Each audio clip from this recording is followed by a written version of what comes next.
Nous avons vu que les suites et séries arithmétiques donnaient en fait pour une série particulière qui est 1 plus 2 plus 3 plus 4 jusqu'à l'infini, une série qui était divergente, puisque quand on calculait la somme infinie de ces éléments, on obtenait plus l'infini.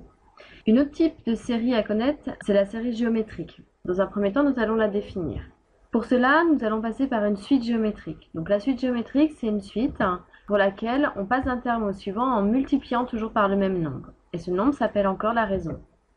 Par exemple, 1, 3, 9, 27, 81, c'est bien une suite géométrique puisque je passe d'un terme au suivant en multipliant chaque fois par 3. Donc on dira que c'est une suite géométrique de raison 3. Une série géométrique, en fait, on avait vu qu'on passe d'une suite à une série en faisant la somme des éléments. C'est-à-dire que ici, on ferait 1 plus 3 plus 9 plus 27 plus 81 plus etc. jusqu'à l'infini. Et le but, ça va être de savoir que va valoir cette somme. On va regarder plus précisément une série géométrique quelconque. Donc on va considérer une raison Q quelconque. Si on regarde la suite géométrique suivante, c'est-à-dire Q puissance 0, Q puissance 1, Q puissance 2, Q puissance 3, c'est bien une suite géométrique puisque je passe d'un terme au suivant en multipliant par Q. Et en fait, on va plutôt l'écrire 1, Q, Q2, Q3, puisque Q puissance 0, ça vaut 1. La série géométrique correspondante, ça va être la somme. Donc, on va chercher à calculer 1 plus Q plus Q2 plus Q3 plus Q4 plus R, etc. jusqu'à l'infini. Et on avait vu qu'en fait, quand on avait une somme, on pouvait symboliser ça par le sigma. Ici, K égale à 0, effectivement, puisque le premier terme, quand on fait Q puissance 0, on a rappelé que ça valait 1. Donc, c'est bien K égale à 0 jusqu'à l'infini des Q puissance K, puisque ici, ce qui varie, c'est la puissance de Q. Et pour trouver la valeur d'une série, comme ici, c'est quelque chose qui est infini, je ne peux pas tellement le calculer puisque c'est extrêmement grand. Donc, on passe toujours par la somme partielle, c'est-à-dire que je prends une somme finie d'éléments. Donc, je vais faire 1 plus Q plus Q2 plus Q3 jusqu'à, je vais m'arrêter à un moment, Q puissance N. Et donc ça, si j'utilise le symbole somme, c'est des Q puissance quelque chose pour K égale. Donc le premier c'est 1, c'est-à-dire Q puissance 0, donc K égale à 0, jusqu'à en fait le dernier terme ici, Q puissance N, c'est-à-dire grand N ici. Le but, ça va être de trouver une formule pour cette expression ici, pour ensuite pouvoir calculer la limite pour obtenir la série. Donc on va l'écrire, S égale 1, donc plus Q2, plus etc. etc. jusqu'à Q puissance N-1, le terme avant Q puissance N. L'astuce en fait, c'est de faire multiplier S par Q. Donc je vais calculer Q fois S. Donc c'est-à-dire chacun des éléments, donc 1 devient 1 fois Q, ensuite Q fois Q, plus Q2 fois Q, plus etc. etc. plus ce terme ici, Qn-1 fois Q, plus le dernier terme, Q puissance N fois Q. Si on veut simplifier cette expression, Q fois 1, ça va faire Q, Q fois Q, Q carré, Q fois Q2, Q3, plus etc. Q fois Qn-1, ça va valoir Q puissance N, plus le dernier élément, Q fois Qn, c'est-à-dire Q puissance N plus 1. Je vais juste garder ces deux sommes, S et Q fois S. Et donc en fait, on va chercher à en faire la différence. On va soustraire donc la première moins la deuxième équation. C'est-à-dire que si je fais la différence, c'est-à-dire que tous les signes plus, en fait, si je fais fois moins 1, vont se transformer en moins. Donc je préfère écrire moins Q, moins Q2, moins Q3. Et puis donc cette fois-ci, on fera une somme. Donc si on fait la première plus la deuxième, eh bien en fait, qu'est-ce qui va rester? Donc on voit ici que j'ai Q et j'ai moins Q, donc ils vont se simplifier. Q2 moins Q2, il va disparaître. A priori, celui-ci va disparaître avec celui-là. Ensuite, Qn-1, il va se substituer avec celui qui est juste avant. Q puissance N avec celui-ci. Donc la question, ça va être de savoir qu'est-ce qui va rester. Donc il va rester 1 ici, et il va rester N fois Qn plus 1. Donc ici, on va écrire S moins QS égale 1 moins Qn plus 1. Donc il va suffire de calculer, d'utiliser les techniques de calcul habituelles pour isoler S, puisque c'est la somme qu'on cherche. Donc ici j'ai S, S, on factorise, donc ça fait S facteur de 1 moins Q égale la suite. Et si je vais isoler S, eh bien on va tout diviser par 1 moins Q, c'est-à-dire que S, il vaudra 1 moins Q puissance N plus 1 sur 1 moins Q. Donc ce qui veut dire que quand je vais calculer la somme pour les K égale 0 à N des Q puissance A, elle vaudra cette formule ici, c'est-à-dire 1 moins q puissance n plus 1 sur 1 moins q. Partant de cette formule, on va vouloir essayer de la calculer pour une raison et voir ce qui se passe. Par exemple, dans un premier temps, on va prendre q égale 3.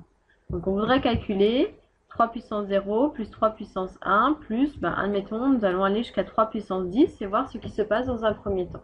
Si on utilise le symbole somme, ça s'écrira, donc la somme pour k égale 0, première puissance de 3 puissance k, jusqu'à dernier élément, 10. Donc ça, c'est la somme pour k égale 0 à 10 des 3 puissance k. Si on utilise la formule ici, on voit que par analogie, on a dit qu'on posait q égale 3. Donc ça veut dire que et n égale 10, dernier élément. Donc ça veut dire qu'on va pouvoir les remplacer dans ma formule qui est ici. Donc si on remplace, on va avoir 1 moins 3 puissance, donc n plus 1, donc ça fait 10 plus 1 sur 1 moins 3. C'est-à-dire 1 moins 3 puissance 11 sur 1 moins 3, et donc par les calculs habituels, ça fait 3 puissance 11 moins 1 sur 2. Donc on ne va pas le calculer, mais vous imaginez bien que 3 puissance 11, on va nous donner un nombre très très grand. Donc même s'il est divisé par 2, j'ai déjà un nombre potentiellement grand. Si on voulait aller plus loin, c'est-à-dire que je ne suis plus par rapport à la somme partielle, mais par rapport à la série. Donc on voudrait calculer la série pour les k égale 0 à l'infini des 3 puissance k. Donc a priori, en fait, on imagine bien que si on somme de plus en plus, on va obtenir quelque chose de très très grand. Pourquoi ça paraît logique? Ça paraît logique ici, en fait. Puisque quand on calcule cette somme, on va avoir 3 puissance quelque chose. Et a priori, si ce grand n tend vers l'infini, cet élément ici va être extrêmement grand. Et quand on va calculer cet élément-là, même si les deux constantes-là interviennent, elles vont peu influencer. Donc en fait, cette série-là s'appelle une série divergente, puisque quand on calcule la série, en fait, je n'obtiens pas quelque chose de fini, on obtient plus l'infini ou moins l'infini a priori. Deuxième cas de figure, maintenant, on aimerait savoir à quel moment on va avoir quelque chose de convergent. Donc ça voudrait dire qu'en fait, ici, il faut que mes puissances, elles n'augmentent pas, mais elles diminuent. Donc pour que mes puissances, elles diminuent, c'est-à-dire qu'elles restent très petites, on va plutôt considérer Q comme étant une fraction. Donc, par exemple, on va prendre Q égale 1 demi. Et on voudrait calculer la série pour K égale 0 à l'infini des 1 demi puissance K.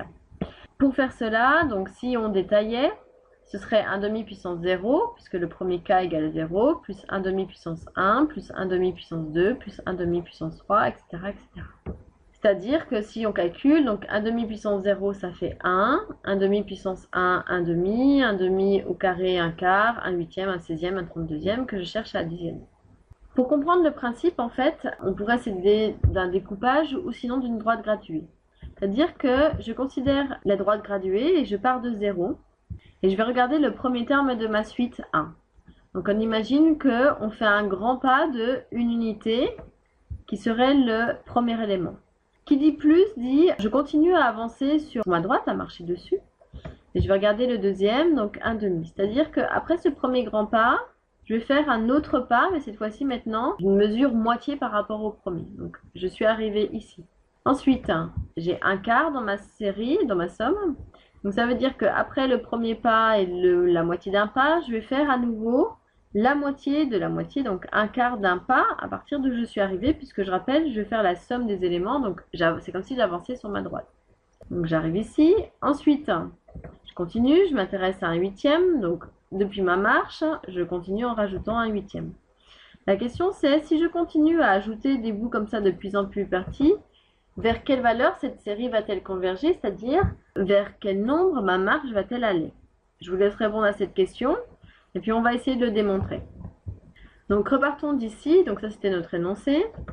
Pour calculer une série, on s'intéresse à la somme partielle, c'est-à-dire en fait on va non plus aller jusqu'à l'infini mais aller jusqu'à grand N. Donc si je calcule la somme pour k égale 0 à grand N des 1 demi puissance k, ça veut dire que ici ma somme n'est plus infinie. Je vais jusqu'au dernier élément k ici, donc c'est-à-dire 1 demi puissance n. Si on compare, je vais pouvoir utiliser ma formule que l'on avait démontrée en donnant la valeur q égale 1 demi. Donc on va récupérer ici dans la formule, on remplace par 1 demi, c'est-à-dire 1 moins 1 demi puissance n plus 1 sur 1 moins 1 demi. On cherche à calculer la série, c'est-à-dire non plus être à grand N, mais à passer à plus l'infini. Donc il y a une notion de limite qui va intervenir. Qui dit limite sur cet élément-là, dit en fait calcul de la limite sur l'élément ici qu'on a trouvé. Et on va faire tendre grand N vers l'infini dans cette formule-là. Donc si on veut calculer la limite quand grand N tend vers l'infini de 1 moins 1 demi puissance n plus 1 sur 1 moins 1 demi, eh bien 1 c'est une constante, 1 moins 1 demi c'est une constante, donc la seule chose qui va intervenir ici c'est le 1 demi puissance n plus 1. Si je veux calculer cette limite ici, j'ai un nombre plus petit que 1, donc entre 0 et 1, pour qui je vais prendre une puissance infinie. Ben, a priori, en fait, ce nombre va devenir de plus en plus petit, donc il va tendre vers 0.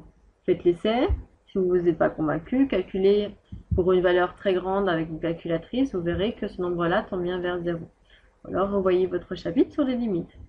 Donc, si on calcule cette limite, ça va faire 1 moins 0 sur 1 moins 1 demi. Donc, si on calcule ça, 1 moins 1 demi, 1 demi. Donc, l'inverse de 1 demi. Donc, divisé par une fraction, c'est multiplié par l'inverse. Ça va nous donner 2. Ce qui veut dire en fait que, donc on a pris la limite ici infinie. On va obtenir la valeur de la série. Donc, la série pour k égale 0 à infini de 1 demi puissance k va valoir la limite qu'on a trouvée, qui est 2. Dans ces cas-là, on aura une série que l'on dira convergente, puisque ici, je tombe sur un nombre fini. Je rappelle, une série divergente aurait été si ici, j'avais obtenu plus l'infini. Dernière petite chose, donc, regardez la réponse que vous aviez donnée ici à la question. Donc, si ma marche continue, ben, effectivement, plus je vais ajouter de pas de plus en plus petits, de la moitié du pas précédent, en fait, plus je me rapproche vers ici le nombre qui est 2.